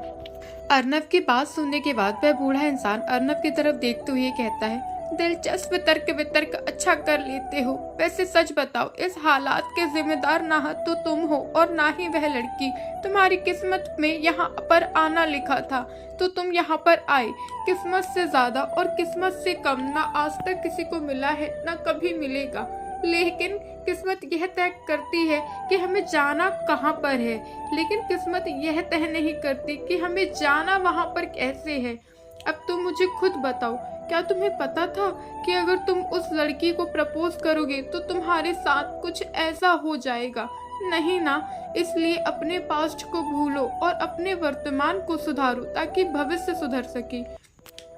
उस बूढ़े इंसान की बात सुनने के बाद अर्नब को उस बूढ़े इंसान की कुछ कुछ बातें समझ में आती हैं और कुछ कुछ बातें उसके सिर के ऊपर से जाती हैं, लेकिन थोड़ी देर सोचने के बाद अर्नब दोबारा से उस बूढ़े इंसान से कहता है, मैं आपकी बातों को तो समझ रहा हूँ, लेकिन अब मैं क्या करूँ? जेल में तो मैं कुछ कर नहीं सकता और यहाँ पर मौजूद सभी लोग मुझे हर दिन परेशान करते हैं। ऐसा कोई भी दिन नहीं जाता जिससे यह मुझे नहीं मारते। अर्नब की इस बात को सुनने के बाद वह बूढ़ा इंसान कुछ सोचता है और फिर उसे कहता है, ठीक है, तो फिर अब से तुम मेरे साथ रहना, तुम्हें कोई भी परेशानी नहीं आएगी, लेकिन उससे पहले तुम्हारी इस गर्दन की चोट को ठीक करना होगा। अपनी बात कहने के बाद वह बूढ़ा इंसान अपने कुर्ते की जेब से एक सफेद रंग का पाउडर निकालता है और इसे अर्नब की गर्दन पर लगा देता है। अर्नब की गर्दन पर जैसे ही वह पाउडर लगता है तो उसकी गर्दन से खून बहना बंद हो जाता है और धीरे धीरे वह घाव भी भरने लग गया था। अर्नब को भले इस समय दिखाई नहीं दे रहा था, लेकिन वह महसूस कर पा रहा था कि उसका घाव ठीक हो रहा है। घाव के ठीक होने के बाद अर्नब उस बूढ़े इंसान के पीछे जाने लगता है। उस बूढ़े इंसान के साथ जाते जाते अर्नब एक बड़ी जेल के सामने पहुंच गया था। यह जेल अर्नब की जेल से 4 गुना बड़ी थी और इस पूरी जेल पर यह बूढ़ा इंसान ही रहता था। अर्नब को पता चलता है कि इस बूढ़े इंसान का नाम इंद्र है। वह बूढ़ा इंद्र अर्नब को एक किताब देते हुए कहता है, इस किताब में मार्शल आर्ट का बेसिक लिखा हुआ है, कल तक इसे पूरा याद कर लेना। कल से तुम्हारी ट्रेनिंग शुरू होगी और कल से तुम मुझे आप कहकर नहीं बल्कि आचार्य या गुरु कहकर संबोधित करोगी। मैं तुम्हें बता देना चाहता हूँ, तुम इस दुनिया को जितना देखते हो यह दुनिया उससे कई गुना ज्यादा बड़ी है और इसमें कुछ ऐसे राज भी छिपे हैं जिनका छिपे रहना ही ठीक है। मैं अब तुम्हें मार्शल आर्ट के साथ और भी बहुत सी विद्याएं सिखाऊंगा, जो विद्या हमारे प्राचीन भारत के समय से चलती आ रही है। मुझे यह तो नहीं पता तुम्हारी किस्मत तुम्हें कहाँ लेकर जाएगी, लेकिन मैं चाहता हूँ कि यह 2 साल अब तो मुझे समर्पित कर दो। बूढ़े इंद्र की बात सुनने के बाद अर्नब पहले तो थोड़ी देर के लिए कुछ सोचता है, लेकिन फिर उसे पता चलता है कि उसके पास ज़्यादा ऑप्शन नहीं है। अगर वह उसे मना करता है तो वह ऐसे ही पूरी जिंदगी लोगों से प्रताड़ित होता रहेगा, और अगर वह हाँ भरता है तो वहाँ यहाँ से बहुत ऊपर उठ सकता है और शायद अपने माता पिता और छोटी बहन को एक अच्छा जीवन दे सकता है। इसलिए थोड़ी देर सोचने के बाद अर्णव अपनी गर्दन हिलाते हुए कहता है, ठीक है आचार्य, आज से 2 सालों तक मेरा जीवन आपके लिए समर्पित रहेगा। अर्नब की बात सुनने के बाद बूढ़े इंद्र के चेहरे पर मुस्कान आ जाती है और फिर अगले ही दिन से शुरू होती है अर्नब की खतरनाक ट्रेनिंग। उस दिन के बाद से अर्नब जेल में कभी भी दिखाई नहीं दिया। अर्नब बूढ़े इंद्र के साथ हमेशा ट्रेनिंग करता रहता था। शुरू शुरू में तो अर्नब को काफ़ी दिक्कत आ रही थी, लेकिन कुछ दिनों के बाद अर्नब को इस चीज़ की आदत हो गई थी। बूढ़ा इंद्र इन 2 सालों में अर्नब को अपने ज्ञान के समंदर की हर बूंद देना चाहता था। अर्नब एक कड़ी मेहनत करता था। वह 24 घंटे में सिर्फ 4 घंटे ही सोता था। वह पूरे दिन मार्शल आर्ट, आयुर्वेदिक की प्राचीन विद्याओं की ट्रेनिंग करता रहता था। बूढ़े इंद्र ने भी सोचा नहीं था कि जो चीज उन्हें अपने जीवन में प्राप्त करने में इतने साल लग गए थे, वह यह लड़का 2 सालों में प्राप्त कर लेगा। क्योंकि इस समय अर्नब को ट्रेनिंग करते करते पूरे 2 साल बीत गए थे। कल अर्नब की रिहाई का दिन था और आज अर्नब बूढ़े इंद्र के जेल में इस समय अपने दोनों हाथों में एक एक तलवार पकड़े हुए था और उन्हें काफी तेजी से चला रहा था। लेकिन यह तलवार कोई ऐसी वैसी तलवार नहीं थी, बल्कि यह काफी लचीली थी। और वैसे भी इसे तलवार कहना गलत होगा, क्योंकि इसमें हैंडल के अलावा तलवार के जैसा कुछ भी नहीं था, बल्कि इसमें तो हैंडल के साथ अलग अलग तरह के लचीले ब्लेड लगे हुए थे। अर्नब उन ब्लेडों को इतनी रफ्तार से चला रहा था कि उन्हें आम नजरों से देखना लगभग नामुमकिन था। इस ब्लेड को चलाने में एक छोटी सी गलती अर्नब की खुद की भी जान ले सकती थी। इस तलवार को भारत में उर्मी कहा जाता है। इन 2 सालों में अर्नब हर तरह के मार्शल आर्ट फॉर्म और टेक्निक में एक्सपर्ट हो गया था। इन 2 सालों में उसने बहुत सी विद्याएं भी प्राप्त की थी। वह आयुर्वेद में भी काफ़ी आगे आ चुका था। अपनी उर्मी की प्रैक्टिस करने के बाद अर्नब बूढ़े इंद्र के पास जाता है और उसके सामने सर झुकाते हुए कहता है, आचार्य, आपका बहुत बहुत शुक्रिया जो आपने मुझे यह अनमोल ज्ञान दिया। आपने एक नालायक लड़के को इतना ज़्यादा ताकतवर बना दिया कि जिससे अब इस दुनिया में सिर्फ गिने चुने लोग ही लड़ सकते हैं।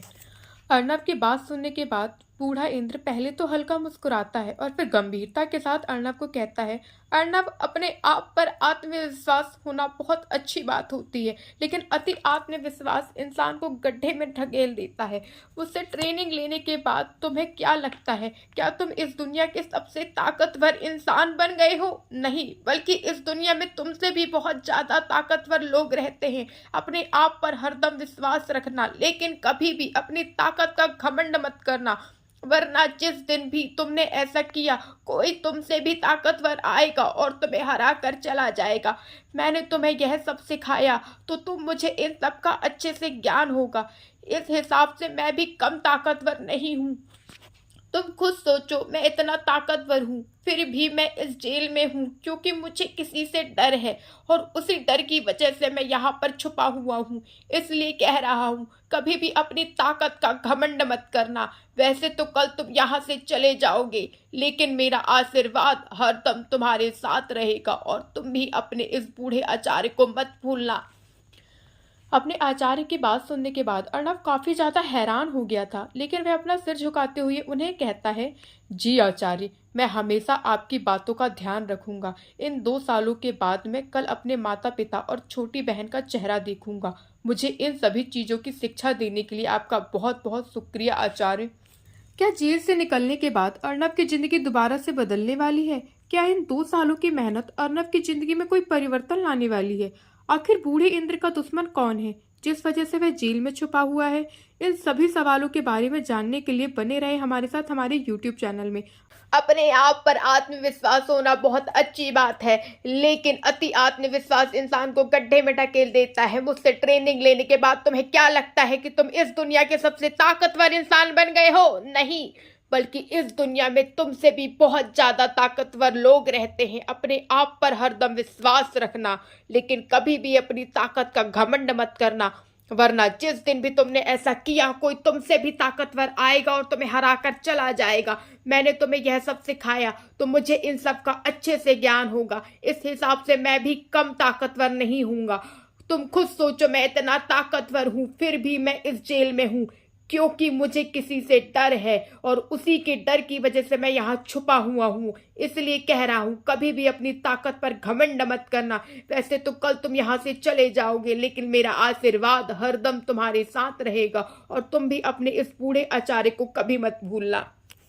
अपने आचार्य की बात सुनने के बाद अर्णव काफी ज्यादा हैरान हो गया था, लेकिन वह अपना सर झुकाते हुए उन्हें कहता है, जी आचार्य, मैं हमेशा अपनी आपकी बातों का ध्यान रखूंगा। मुझे इन सब चीजों की शिक्षा देने के लिए आपका बहुत बहुत शुक्रिया आचार्य।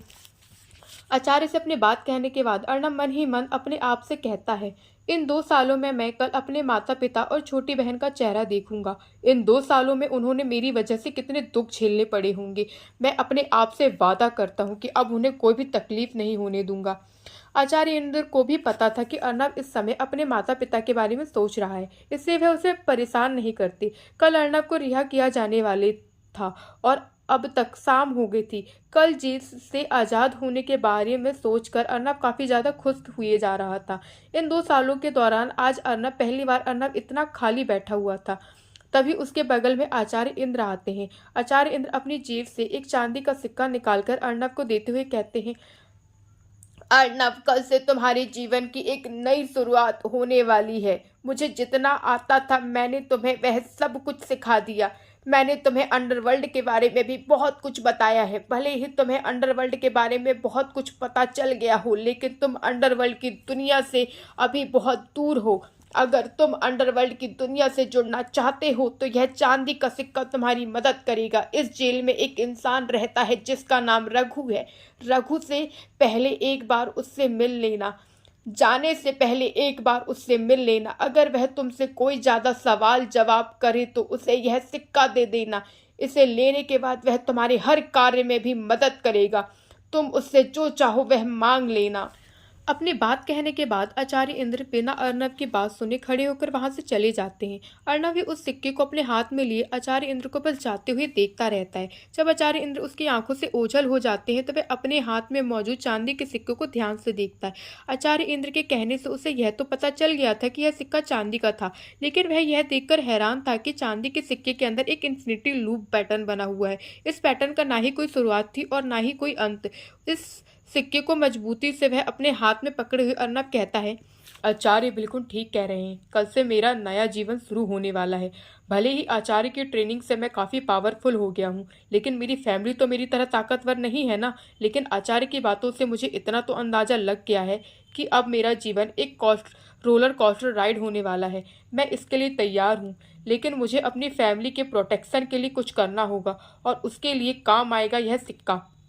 इतना कहने के बाद अर्णव उस सिक्के को अपने पैंट की जेब में डाल लेता है और आचार्य इंद्र की जेल से निकलकर वह एक दूसरी जेल के सामने आ जाता है। अर्णव इन 2 सालों में आज जेल के इस हिस्से की तरफ आया था, जिस वजह से बहुत से कैदी उससे कोई नया बकरा समझ रहे थे।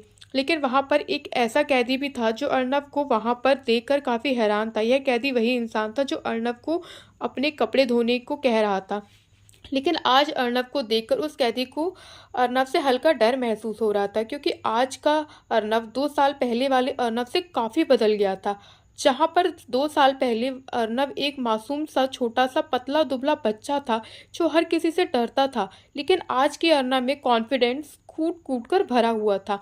यहाँ तक कि उसका शरीर भी काफ़ी मस्कुलर हो गया था। उसके चेहरे पर पहले जो डर के भाव रहते थे, लेकिन अब उसके चेहरे पर एक शांति थी। उसके चेहरे पर अब वह बच्चों वाली मासूमियत नहीं थी, बल्कि अब तो वह दिखने में काफ़ी हैंडसम और जवान लग रहा था। अब उसकी उम्र 20 साल हो गई थी, जिस वजह से वह पहले से थोड़ा ज़्यादा मर्द लग रहा था। अर्णव भी उस कैदी को देख लेता है, लेकिन वह उसे नज़रअंदाज कर देता है। वह सीधा उस लॉकअप के अंदर जाता है।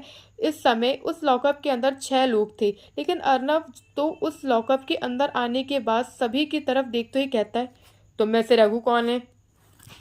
अर्णव की बात सुनने के बाद वहां पर मौजूद सभी कैदी अर्णव को ऐसे देखने लग जाते हैं जैसे अगले ही पल वह उसका मर्डर कर देंगे। जब अर्णव देखता है कि उसके सवाल का जवाब कोई भी नहीं दे रहा, तो वह दोबारा से सभी की तरफ देखते हुए पूछता है, क्या कोई बता सकता है तुम में से रघु कौन है? मुझे उससे अर्जेंट मिलना है। अर्णव के इस बेबाकी भरे अंदाज को देखकर एक कैदी अपनी जगह से खड़ा हो जाता है और अर्णव की तरफ देखते हुए कहता है, ए बच्चे, ज़्यादा चर्बी चढ़ी है? दिखाई नहीं दे रहा क्या? इस समय रात हो चुकी है। अगर तुझे किसी से मिलना है तो कल सुबह आना। चल कल। वह इंसान अर्नब को ऐसे देख रहा था जैसे अर्नब उसके लिए कोई मायने ही नहीं रखता। उसने यह सब अर्नब के गाल थपथपाते हुए कहा था। अर्नब भी समझ पा रहा था कि यह इंसान उसे जानबूझकर टारगेट कर रहा है, लेकिन शायद इस इंसान को नहीं पता था कि वह किसी मुसीबत को ललकार रहा था। अपने आप को इस तरह ह्यूमिलेट होता हुआ देखकर अर्नब को काफ़ी गुस्सा आता है। हालांकि मार्शल आर्ट की ट्रेनिंग से अर्नब का टेम्पर तो काफ़ी अच्छा हो गया था, लेकिन उसे इतनी जल्दी अब गुस्सा नहीं आता था। लेकिन उसे पता था कि वह किस तरह के लोगों के बीच में है। हालांकि अर्नब को पहले भी गुस्सा आता था तो वह भी कुछ नहीं कर सकता था, लेकिन अब बात कुछ और थी। अर्नब तुरंत उस इंसान का हाथ उसकी कलाई से पकड़ लेता है और अपनी आंखों में बिना किसी इमोशन के उस इंसान की तरफ देखता है और फिर गंभीरता से उससे पूछता है, क्या तू रघु है? यह सवाल करते वक्त उसकी आवाज़ में कोई इमोशन नहीं था। यह सवाल पूछते हुए अर्नब उस इंसान की कलाई अपनी पकड़ मजबूत करता जा रहा था, जिस वजह से उस इंसान को काफ़ी दर्द हो रहा था। लेकिन वह भी कोई ऐसा वैसा गुंडा नहीं था। वह दर्द को अच्छे से सहन कर रहा था, लेकिन उस इंसान को पता नहीं था कि पिक्चर तो अभी शुरू हुई है। अर्नब की पकड़ धीरे धीरे और मजबूत होती जा रही थी, जिस वजह से उसके हाथ में बहता हुआ खून रुक गया था। अब उसे अपनी कलाई में बेइंतहा दर्द महसूस हो रहा था। उस इंसान को तो अब ऐसा लगने लग गया था जैसे किसी भी पल उसकी कलाई की हड्डी टूट सकती है। अब उस इंसान को वह दर्द सहन नहीं हो रहा था, इसलिए वह दर्द से चिल्लाने लग जाता है, आह आह आह। इसके बाद तो वह इंसान दर्द में बिलबिलाते हुए अर्नब के सवाल का जवाब देता है, नहीं, मैं नहीं हूँ। उसकी बात सुनने के बाद अर्नब उसकी कलाई को मरोड़ देता है और अगले ही पल पूरे लॉकअप में हड्डियों के टूटने की आवाज़ सुनाई देती है। उस इंसान की कलाई को तोड़ने के बाद अर्नब उसे छोड़ देता है और उसकी तरफ देखते हुए कहता है, अगली बार किसी दूसरे के काम में टांग अड़ाने की कोशिश मत करना, वरना अगली बार तुम्हारी कलाई की जगह गर्दन होगी। उसे इतना कहने के बाद अर्नब दोबारा से बाकी के कैदियों की तरफ देखते हुए कहता है, क्या आपको ये बताएगा तुम में से रघु कौन है? इस बार अर्नब की बात सुनने के बाद सभी कैदी एक कैदी को देखने लग जाते हैं। अर्नब भी उन सभी की नज़रों का पीछा करता है और उस कैदी को देखता है। अर्नब देखता है कि वह कैदी एक 40 से 45 साल का व्यक्ति था। उसकी आंखें किसी चील की आंखों के जैसी थी और उसकी फ्रेंच दाढ़ी मूछ थी। उस इंसान के हल्के भूरे रंग के मीडियम लेंथ के बाल थे। उस इंसान ने अपने राइट एब्रो के ऊपर 2 पियर्सिंग करवा रखी थी। उस इंसान ने भी बाकी के कैदियों की तरह कपड़े पहन रखे थे, बस फर्क यह था कि उसके गले में एक चांदी की मोटी चेन थी। अर्नब उस इंसान को एक पल के लिए ध्यान से देखता है और फिर अपनी जेब में से वह चांदी का सिक्का निकालकर उसकी तरफ उछाल देता है।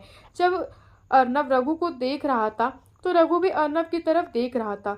रघु यही सोच रहा था कि वह सामने वाले से तो कभी मिला नहीं, तो वह उससे क्यों ढूंढ रहा है। लेकिन रघु को लग रहा था कि सामने वाला उसे ढूंढ रहा है तो जरूर उससे कोई काम होगा। लेकिन रघु यह देखकर हैरान हो गया था कि सामने वाला उससे कुछ भी ना कहकर उसकी तरफ एक चीज उछाल रहा है।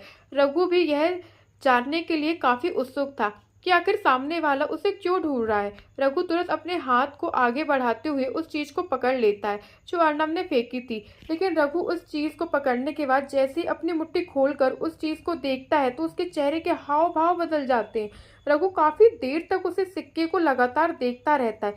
तकरीबन 5 मिनट के बाद रघु अपनी गर्दन उठाकर अर्नब की तरफ देखता है और गंभीरता से पूछता है, आखिर तुम चाहते क्या हो? रघु की बात सुनने के बाद वहां पर बैठे सभी कैदी काफी ज्यादा हैरान हो जाते हैं। उन सभी को अच्छे से पता था कि रघु क्या चीज है, लेकिन वही अर्नब रघु की बात सुनने के बाद उसके पास आकर बैठता है और फिर गंभीरता से कहता है, मैं चाहता हूं कि तुम किसी को प्रोटेक्शन दो। अर्नब की बात सुनने के बाद रघु हैरान था। उसे लगा था कि सामने वाला उससे जरूर बहुत कुछ बड़ा मांगेगा, लेकिन सामने वाला तो किसी को प्रोटेक्ट करने को कह रहा था। लेकिन रघु तुरंत पूछता है, उनकी पहचान क्या है? रघु की इस बात का अर्नब पर गहरी सांस लेता है। रघु की इस बात पर अर्नब गहरी सांस लेता है और फिर अपनी पैंट की पॉकेट से 3 फोटो निकालकर रघु की तरफ बढ़ा देता है।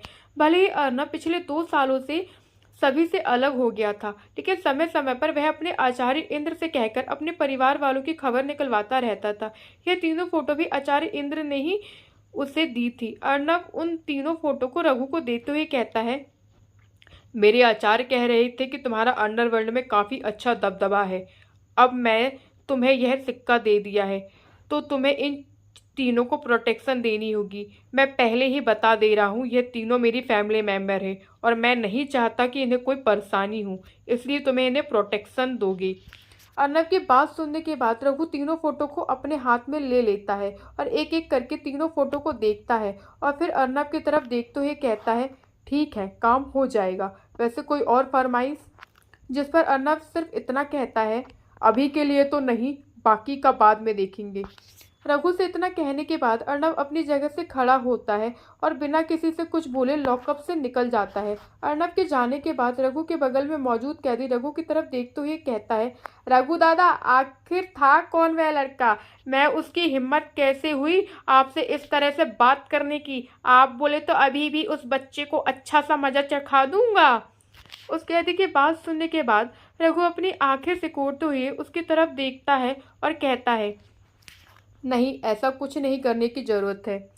उस लड़के ने हमें एक काफ़ी कीमती ट्रेज़र दिया है, इसलिए हम उसकी इतनी तो मदद कर ही सकते हैं, और वैसे भी उसने कोई ज़्यादा बड़ी मांग नहीं रखी है।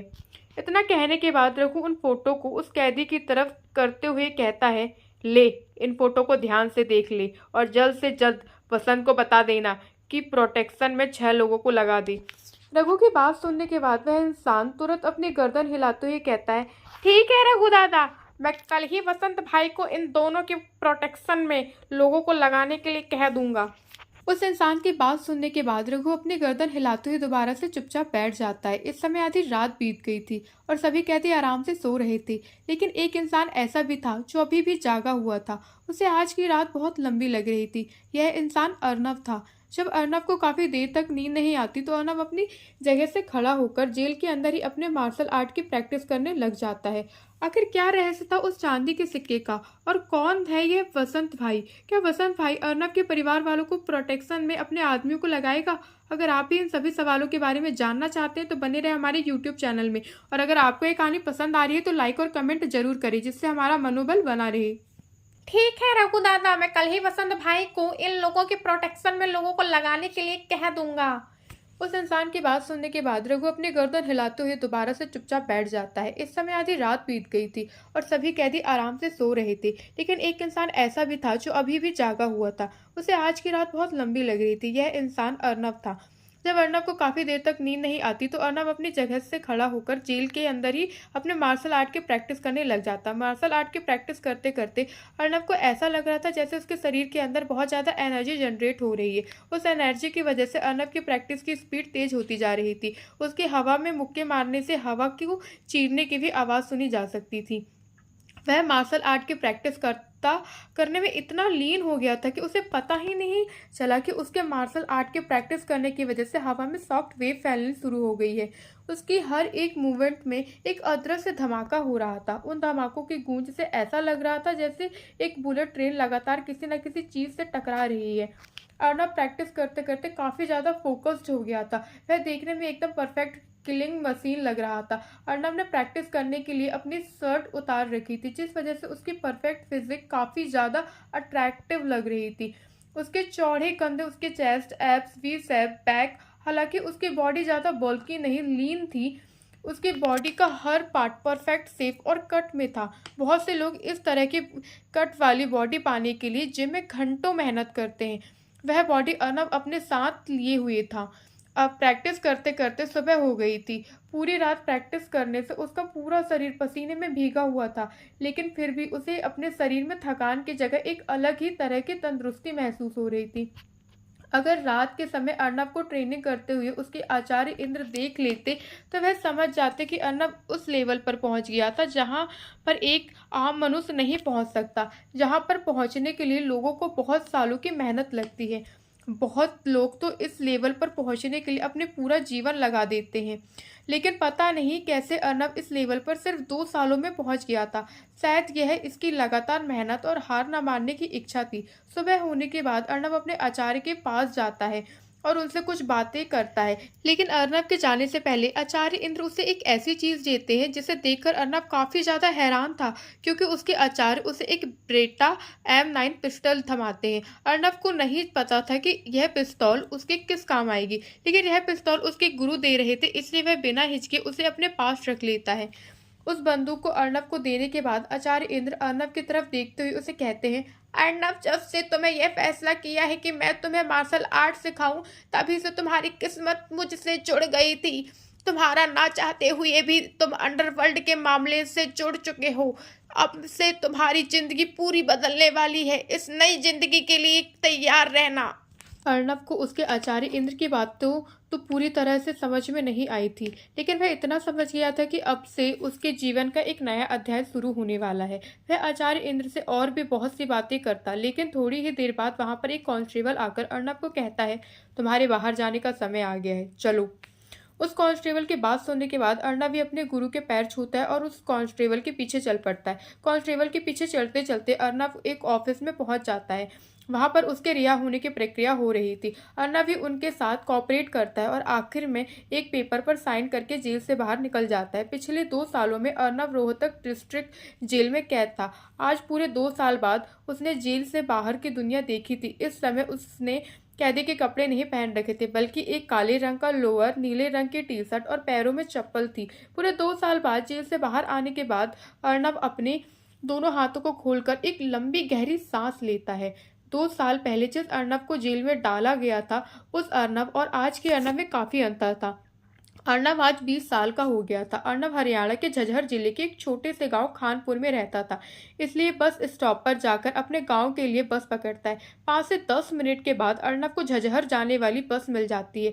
वह बस में चढ़ लेता है। अर्नब जब उस हरियाणा रोडवेज में चढ़ा था, तब तो वह रोडवेज खाली थी, लेकिन जैसे जैसे वह आगे जा रही थी, भीड़ बढ़ती जा रही थी। अर्नब रोडवेज के सबसे पीछे वाली सीट पर बैठा हुआ था और बाहर के नज़ारों का आनंद ले रहा था। पूरे 2 सालों के बाद इस तरह का खुला माहौल देखकर उसके चेहरों पर मुस्कान थी और बस पूरी भर चुकी थी, जिस वजह से बस में कई बार ब्रेक लगने पर धक्का मुक्की हो रही थी और बस कंडक्टर को किसी की भी टिकट लेने बिना छोड़ नहीं रहा था। उसको देखकर ऐसे लग रहा था जैसे कोई वसूली वाला वसूली कर रहा है। अचानक से भीड़ में से एक महिला के जोर जोर से बोलने की आवाज आती है, चोर चोर, यहाँ पर कोई चोर है, किसी ने मेरी सोने की चेन चुरा ली। बार बार चिल्लाने से उसके आसपास मौजूद लोग भी उससे पूछते हैं, जिससे उन्हें पता चलता है कि इस महिला की किसी ने सोने की चेन चुरा ली है। लगातार बढ़ते हंगामे को देखकर बस का ड्राइवर भी बस को रोक देता है। कंडक्टर तुरंत उस महिला के पास जाकर उससे पूछता है, बहन जी, क्या हुआ? आखिर आप इस तरह से शोर क्यों मचा रही हैं? जिस पर वह महिला रोते हुए कंडक्टर को कहती है, कंडक्टर देखो, किसी ने भीड़ का फायदा उठाकर मेरे गले से चेन चुरा ली है। उस महिला को रोता देखकर और उसकी बातें सुनकर कंडक्टर सभी की तरफ देखते हुए कहता है, देखो भाई, जो भी है, इस बहन जी की चेन वापस दे दो, नहीं तो फिर मन्नत हम सबकी तलाशी लेना पड़ेगी। कंडक्टर की बात सुनने के बाद कोई आगे नहीं आता, जिस पर वह कंडक्टर आगे कहता है, ठीक है, तो कोई अगर अपनी गलती मानना ही नहीं चाहता है तो मैं भी क्या कर सकूं हूँ, सारे जन अपने अपने तलाशी कराओ। इतना कहने के बाद वह कंडक्टर अपने आसपास मौजूद लोगों को देखने लग जाता है और एक एक करके उनकी तलाशी लेनी शुरू कर देता है। वह महिला भी बाकी की महिलाओं की तलाशी लेती है।